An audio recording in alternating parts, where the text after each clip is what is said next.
What's going on YouTube? My name is Victor, aka Montee, and today is Wednesday, which means an episode of Engi Wednesdays, where I'll be playing as the engineer class, reviewing its weapons and gadgets, as well as giving out my thoughts on the class according to my playstyle.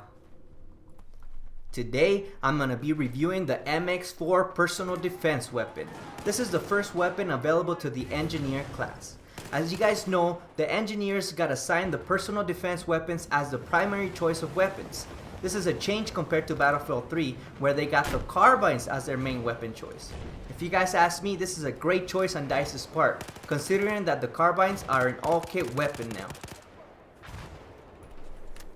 I think having a fast-firing PDW at your disposal when you're running around in a tank and repairing it is a perfect way to defend yourself against the pesky C4 runners. If you guys played Conquest or any game type that involves armor, you guys know that the ammo is really valuable and limited, and conserving your ammo is key. But there's gonna be times when you get caught up in the moment and you use up all your ammo. That's when the C4 junkies decide to strike. Well, no problem. Just get out of the tank and waste them with your favorite PDW. Personally, I only use PDWs on Team Deathmatch, Domination, and sometimes Rush if I'm defending.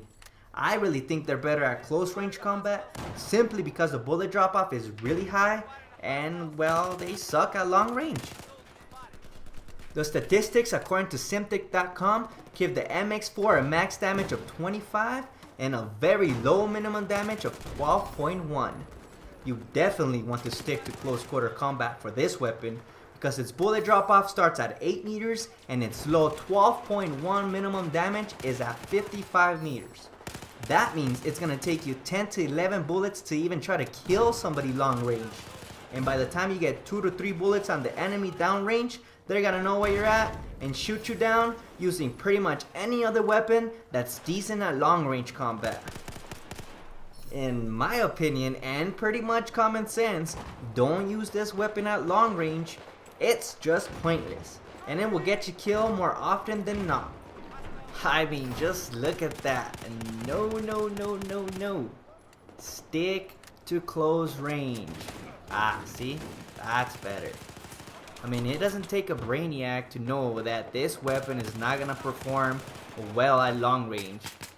So if you can, sneak up behind them, get in close, use cover, jump from one cover to another, prone, do whatever you gotta do to get up close and just waste them, because this weapon is nice in close range. That's what it was intended for. Okay guys, don't do what I'm doing, okay? Stop and aim. I mean, come on Montee, what are you doing? There you go, that's better. That's better. See, you just gotta take it nice and slow. Take it nice and slow, that's right. You guys gotta really remember to burst fire this weapon. Any chance that you get, burst fire. Unless they're up close and they're getting in your face, go ahead and mag dump. But I don't recommend you auto firing this thing for more than 10-12 meters, because the bullet spread and the recoil are horrible. Horrible.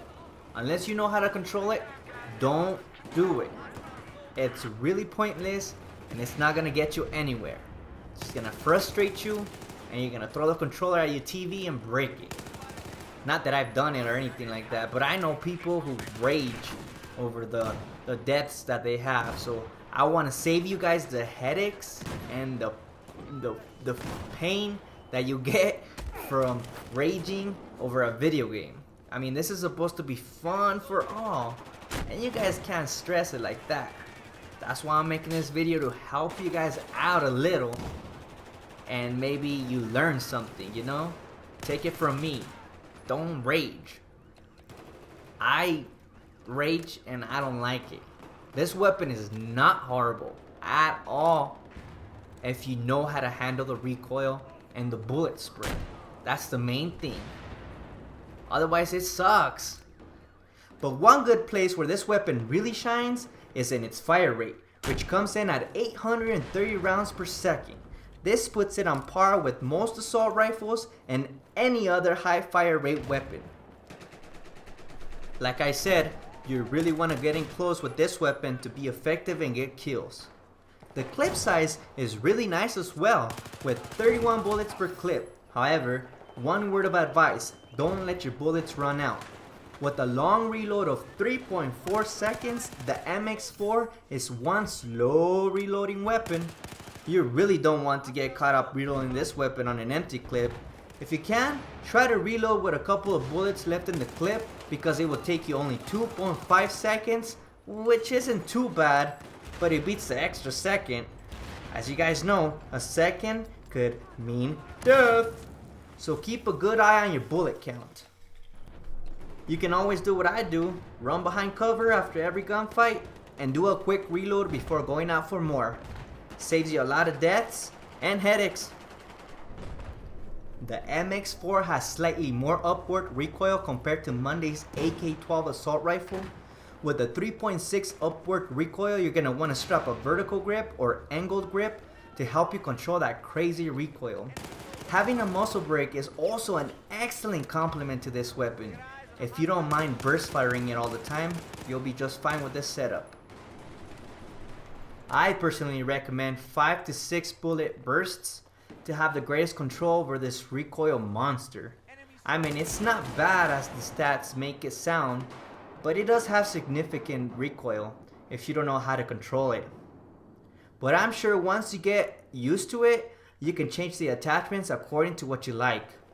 The vertical grip is my favorite on this weapon because if you like to strafe while shooting, this gun is great with it. Just learn to control the left upward pull of the weapon and you'll be fine. Because not only is this upward pull really high, but its left pull is 0.5. So this weapon is quite hard to handle if you like to mag dump, which I don't recommend. My advice to you guys is try to do your best to keep the gun aiming down sight and just burst fire that puppy. I personally like to strafe a little with this weapon because I learned the recoil pattern, but you guys gotta use it and play with it so you could know what you like to do, you know?